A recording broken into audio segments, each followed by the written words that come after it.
Good morning.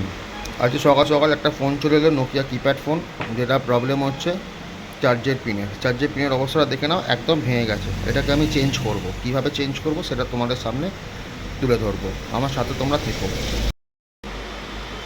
বোর্ডটা বার করে নিলাম, ঠিক আছে, এই যে প্যানেল রাখা আছে, প্যানেল থেকে বোর্ডটা বার করে নিলাম। এবার আমি কী করবো, চার্জের পিনটাকে তুলবো, এই হ্যাকোর মাধ্যমে চার্জের পিনটাকে তুলবো, ঠিক আছে। চার্জের পিনটা তোলার পর কীরকম পরিস্থিতি সেটা তোমাদেরকে দেখাবো।